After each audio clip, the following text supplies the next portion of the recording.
जी अस्सलाम वालेकुम। अच्छा, आज के लेक्चर में हम डिस्कस करेंगे क्वार्टाइल को।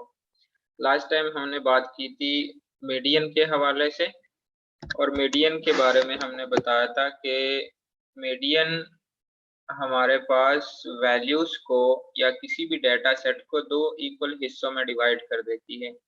50% ऑब्जर्वेशन राइट साइड पे आ जाते हैं, 50% ऑब्जर्वेशन लेफ्ट साइड पे आ जाते हैं।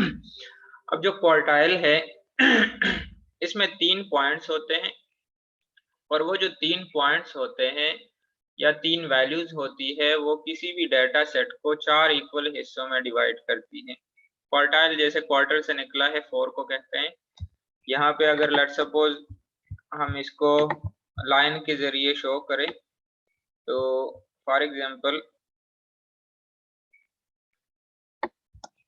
यहाँ पे इसके बिल्कुल मिडल पे हम एक वैल्यू लेते हैं फॉर एग्जांपल, ठीक है।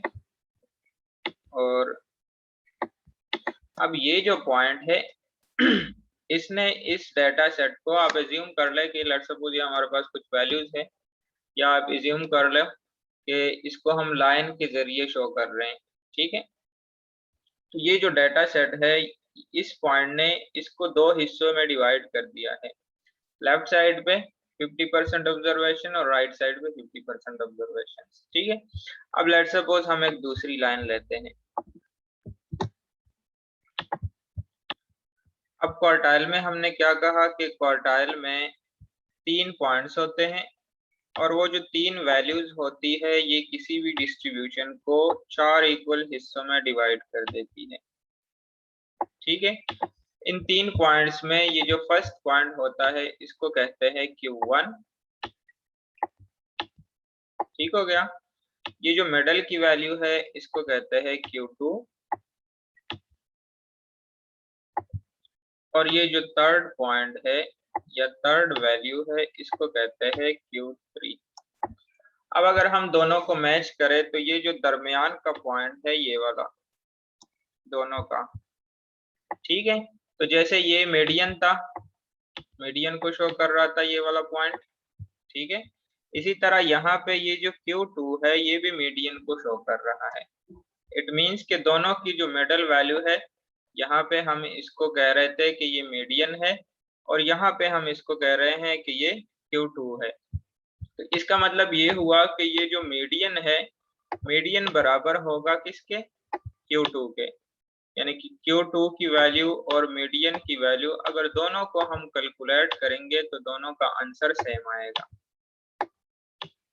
ठीक हो गया। तो आप कह सकते हो कि जो Q2 है ये मीडियन के बराबर है।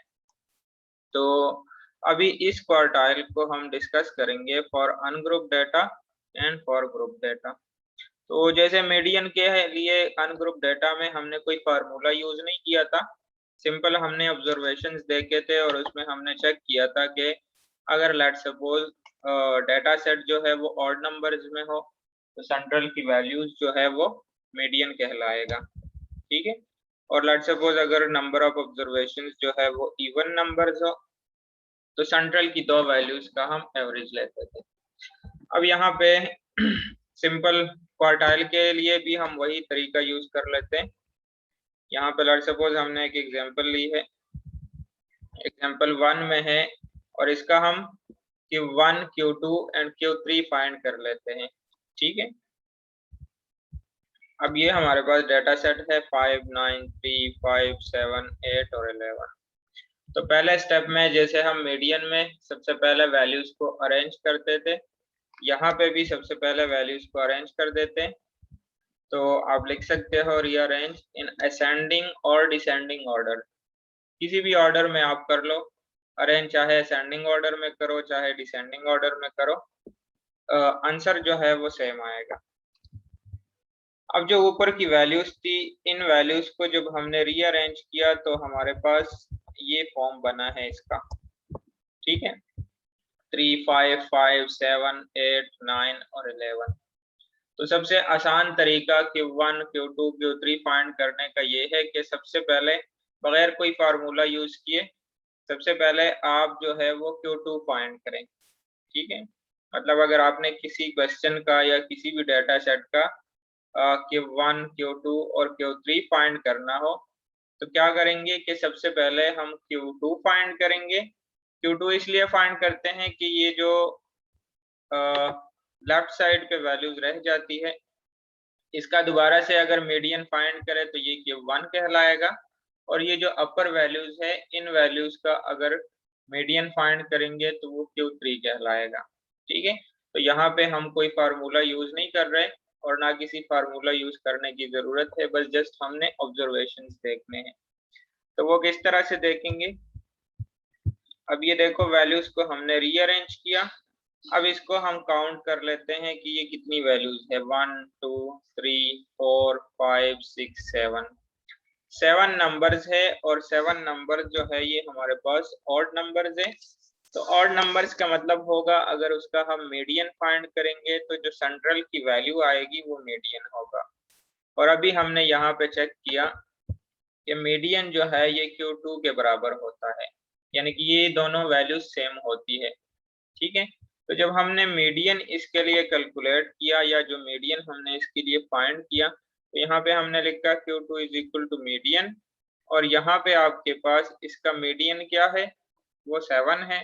तो इट मीन्स के Q2 हमारे पास निकल आया 7। ठीक हो गया।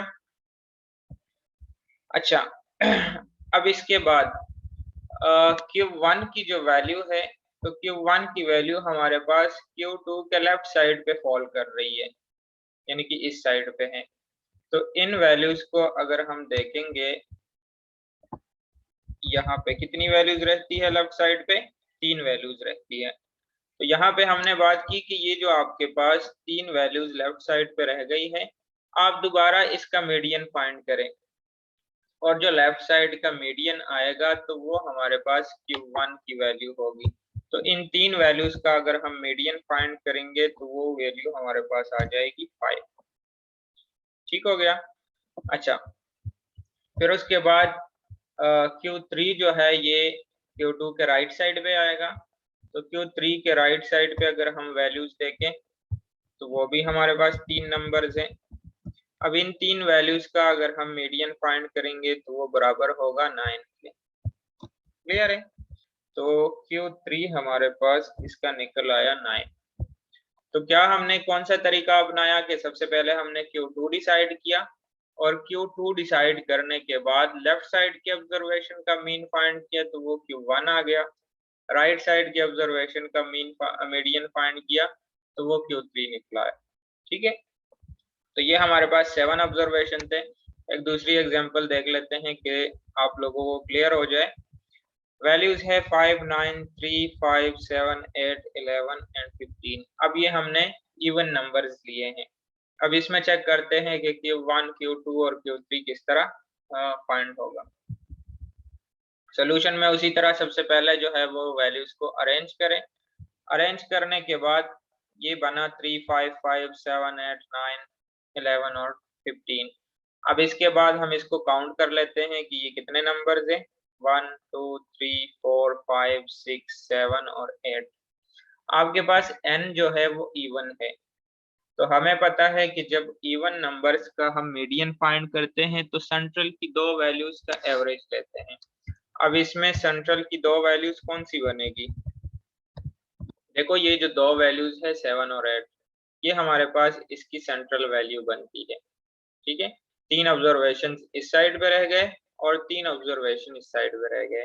तो हमें पता है Q2 हमारे पास मीडियन ही होता है। ठीक है, तो यहाँ पे हम दोनों वैल्यूज का एवरेज लेते हैं, तो 7 प्लस 8 डिवाइड बाई 2 करेंगे तो ये आपके पास इसका आंसर आ जाएगा 7.5। ठीक है, अब इसके बाद जब हमने Q1 फाइंड करना हो तो Q1 हम इन वैल्यूज का फाइंड करेंगे। अब यहाँ से क्योंकि ये जो 2 ऑब्जर्वेशंस थी ये 7 और 8, इससे तो हमारे पास मीडियन निकल आया। इसके लेफ्ट साइड पे ये 3 ऑब्जर्वेशंस रहते हैं। ठीक है, तो इसका मीडियन फाइंड करेंगे तो इसका मीडियन आ जाएगा 5। तो इट मीन्स के Q1 की वैल्यू आ जाएगी 5। और इसी तरह इन तीन वैल्यूज का अगर मीडियन फाइंड करेंगे तो यहाँ से हमारे पास Q3 निकल आएगा जो कि 11 होगा। क्लियर है? तो ये सिंपल सा तरीका था, बहुत आसान तरीका है कि इसमें कोई फार्मूला वगैरह हम यूज नहीं कर रहे हैं। जस्ट जैसे हम मीडियन फाइंड करते थे वही सेम तरीका है Q1, Q2 और Q3 फाइंड करने का। ठीक है, अब हम आते हैं ग्रुप डेटा की तरफ। अच्छा, अब लेट्स सपोज यहाँ पर लिखते हैं कि क्वार्टाइल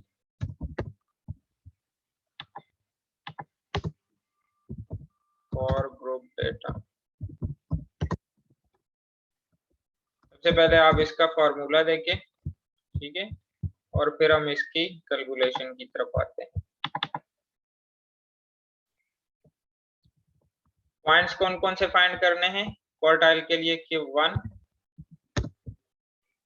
Q2 और Q3।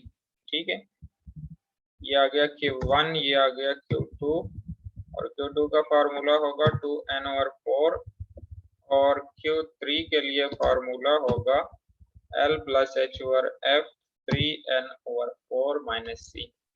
सबसे पहले हम Q1 को देखते हैं। अब देखो यहाँ पे साइड पे मीडियन का भी फार्मूला लिख लेते हैं ताकि आप लोगों को डिफरेंस का भी पता चले कि मीडियन में और इसके फार्मूले में क्या फर्क है।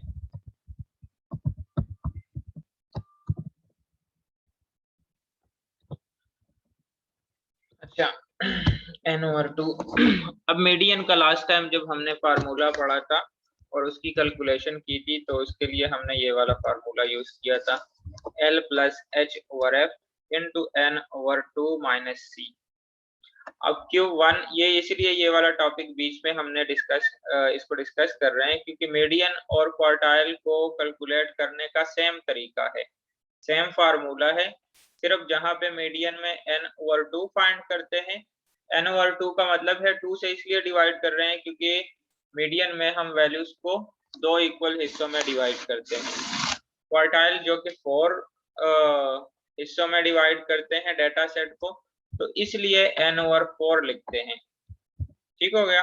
अच्छा, तो दोनों फार्मूले में कोई भी फर्क नहीं है, मीडियन में यहाँ पे n/2 है और दूसरा जो Q1 है उसमें n/4 है।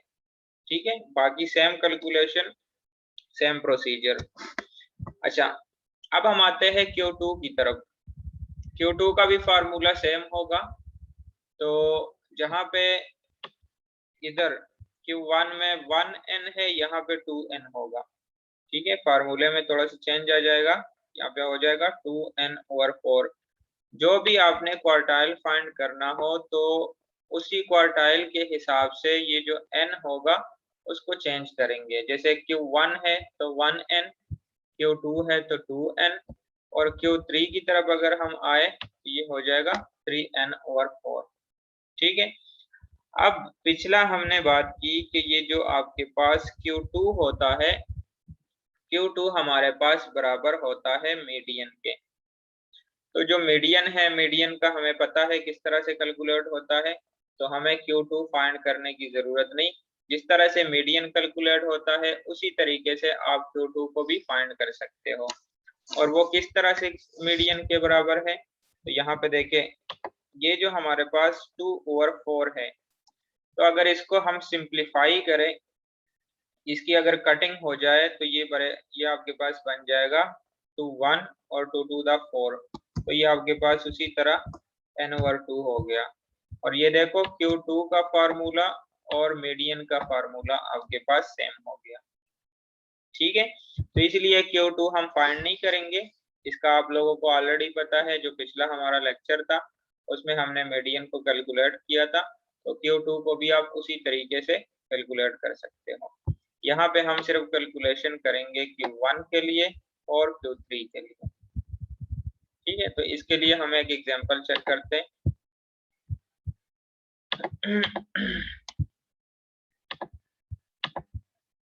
अब यहाँ पे देखो एग्जाम्पल हमने ली है, calculate the first and third quartile for the given group frequency distribution. उसी तरह आपके पास क्लासेस और फ्रीक्वेंसी ऑलरेडी गिवन होंगे। आपने इसके लिए इसी एक ही क्वेश्चन के लिए Q1 और Q3 फाइंड करना है। ठीक है, सोल्यूशन में सबसे पहले हमने क्या किया कि Q1 का फार्मूला लिखा, जो कि आप लोगों को आना चाहिए। ठीक है, सेम फार्मूला है L plus H over F into N over 4 minus C. L जो है ये लोअर क्लास बाउंड्री है, H साइज ऑफ इंटरवल है, F फ्रीक्वेंसी है, N ओवर 4 को अभी हम कैलकुलेट करेंगे और C जो है ये क्युमुलेटिव फ्रीक्वेंसी है। तो सोल्यूशन में उसी तरह सबसे पहले आप L के लिए लोअर क्लास बाउंड्रीज और अपर क्लास बाउंड्रीज बनाओगे और C के लिए हम बनाएंगे क्युमुलेटिव फ्रीक्वेंसी। ठीक हो गया, तो हम सोल्यूशन की तरफ आते हैं। पहला कॉलम जो है वो उसी तरह क्लासेस का बनेगा, जो क्लासेस आपको क्वेश्चन में गिवन होंगी उसको एज इट इज लिखना है। क्लास बाउंड्रीज का आपको पता है, स्टार्ट से डिस्कस हो रही है बात। 0.5 माइनस करते हैं 0.5 प्लस होता है। ठीक है, तो ये आपके पास पूरा कॉलम बन जाएगा क्लास बाउंड्रीज का। फ्रीक्वेंसीज जो है वो एज इट इज जो क्वेश्चन में गिवन है, क्युमुलेटिव फ्रीक्वेंसी बनाते हैं इस C के लिए। ठीक है, तो क्युमुलेटिव फ्रीक्वेंसी को कैसे बनाते हैं, जो फर्स्ट वैल्यू है वो एज इट इज लिखते हैं और जब हम 5 लिखते हैं तो 5 के साथ प्रीवियस ये जो वैल्यू होती है इसको ऐड करते हैं। ठीक है, तो ये आपके पास टोटल बन गया 11। अब जब हम ये 7 लिखेंगे तो 7 के साथ ये प्रीवियस जो 11 आपके पास आंसर आया है इसको ऐड करेंगे, तो ये आ गया 18। ये भी आप लोगों को पता है, पिछले कई लेक्चरों में हमने इसको डिस्कस किया है। 4 जब लिखेंगे तो इसके साथ प्रीवियस वैल्यू ऐड होगी, 22 आ गया। 22 के साथ 2 ऐड किया 24, 24 के साथ 4 को ऐड किया तो ये आ गया 28। जैसे मीडियन में सबसे पहले हम मीडियन ग्रुप डिसाइड करते थे, अब यहाँ पे सबसे पहले हम Q1 का जो ग्रुप होगा वो डिसाइड करेंगे। मीडियन में क्या होता था, n ओवर 2 से हम मीडियन ग्रुप कैलकुलेट करते हैं और यहाँ पे हम n ओवर 4 से Q1 का ग्रुप डिसाइड करेंगे। ठीक है, तो आपके पास ये आ गया n ओवर 4। n हमारे पास टोटल जो है वो 28 है, 28 डिवाइड बाई 4 किया, आंसर आ गया 7। अब इस 7 को क्युमुलेटिव फ्रीक्वेंसी के अंदर देखना है कि ये जो 7 है ये किस वैल्यू के अंडर आती है वैल्यू।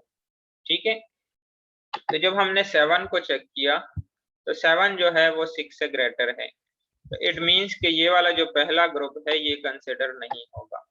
ठीक है, अब इस 7 को हमने मैच किया इस 11 के साथ, तो ये 7 जो है ये इस 11 के अंडर आता है। ठीक है, तो ये जो दूसरा ग्रुप है ये हमारे पास Q1 का ग्रुप बन गया, यानी कि Q1 का ग्रुप डिसाइड ऐसे हुआ कि ये जो आपके पास n ओवर 4 का आंसर आया, इस n ओवर 4 के आंसर को मैच करते हैं क्युमुलेटिव फ्रीक्वेंसी के कॉलम में, जिस वैल्यू के अंडर आएगी ये वैल्यू, ठीक है, ये आंसर, तो वही हमारे पास Q1 का ग्रुप होगा।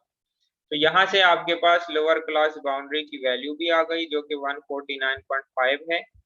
H आपके पास वैल्यू आ गई 159.5 में से 149.5 को माइनस करें तो इसका साइज ऑफ इंटरवल जो है वो आपके पास आ गया 10। ठीक है, frequency of the Q1 group, frequency आपके पास 5 है और cumulative frequency preceding the Q1 group. ठीक है, ये आपके पास Q1 का ग्रुप था और C जो है वो प्रीसीडिंग वैल्यू होती है, तो ये आपके पास प्रीसीडिंग वैल्यू है 6। तो ये सारी वैल्यूज हमारे पास आ चुकी है, यहाँ पे फार्मूले में इसकी वैल्यूज लगा देते हैं। Q1 हमारे पास है L plus H over F into N over 4 minus C. L की वैल्यू है 149.5, H 10 है, F जो है वो 5 है, n ओवर 4 ऑलरेडी कैलकुलेटेड है ये, तो 7 माइनस 6। ठीक है, इसको सिंप्लीफाई किया, Q1 का आंसर आ गया 151.5। ठीक है, ये देखो Q1 का आंसर आपके पास इसी ग्रुप में फॉल कर रहा है। अब हम लेट्स सपोज Q3 की तरफ आते हैं। तो Q3 का भी सेम प्रोसीजर होगा, लेकिन उसमें जब हम Q3 का ग्रुप डिसाइड करेंगे तो वहां पे हम लिखेंगे 3n/4। ठीक है, तो 3n/4 को जब हमने कैलकुलेट किया तो इसका आंसर आ गया 27। अब इस 27 को हम देखेंगे कॉमुलेटिव फ्रीक्वेंसी में कि ये वैल्यू किसके अंडर है। यहाँ पे देखो 21 जो है 6 से ग्रेटर है, 21 11 से ग्रेटर है, 21 जो है वो 18 से ग्रेटर है, लेकिन 21 22 के अंडर है। तो ये आपके पास Q3 का ग्रुप होगा। ठीक है, तो जब Q3 का ग्रुप होगा तो यहाँ से L की वैल्यू आ जाएगी 169.5, फ्रीक्वेंसी की वैल्यू आ जाएगी 4 और कॉमुलेटिव फ्रीक्वेंसी की आ जाएगी 18। तो ये सारी वैल्यूज हमारे पास आ चुकी है। L 169.5, H10 वो कांस्टेंट होगा सबके लिए, F4 और C 18। तो ये तीनों चारों वैल्यूज उठा के इस फार्मूले में पुट कर दे। इसमें हमने वैल्यूज पुट की, L की जगह पे 169.5, H आपके पास 10 है, F हमारे पास आ गया 4, n/4 हमने कैलकुलेट किया, उसका आंसर आ गया 21 और C जो है वो -18। इसको हमने सिंप्लीफाई किया। ठीक है, तो ये आपके पास 21 में से 18 निकाला 3 आया, 10 डिवाइड बाई 4 किया 2.5 आ गया, इन दोनों को प्लस किया। ठीक है, आपके पास आंसर आ गया 177 और ये हमारे पास आ गया Q3। ठीक है, तो 177 को हम Q3 के ग्रुप में देखते हैं कि ये इसके अंदर फॉल कर रहा है कि नहीं। अच्छा, ये हमारा ग्रुप था Q3 का। तो यह देखो आपके पास जो आंसर आता है वो उसी ग्रुप में फॉल करना चाहिए। अगर आपका आंसर इस ग्रुप से बाहर हो तो इट मीन्स कि आपकी कैलकुलेशन में कोई ना कोई मिस्टेक होगी। तो ये तो था कि क्वार्टाइल को हम किस तरीके से for group data and for ungroup data calculate कर सकते हैं। ठीक है, इंतहाई इजी है, जैसे मीडियन था उसी तरह Q1 Q2 और Q3 भी है। सिर्फ फर्क कहाँ पे आ गया, n/2 की बजाय क्वार्टाइल में n/4 लगाते हैं। ठीक हो गया, तो ये था हमारा आज का लेक्चर और इसके बाद इंशाल्लाह हम डिस्कस करेंगे मॉड को। ठीक है, तो तब तक के लिए अल्लाह हाफिज और फिर इंशाल्लाह मिलते हैं नेक्स्ट लेक्चर में।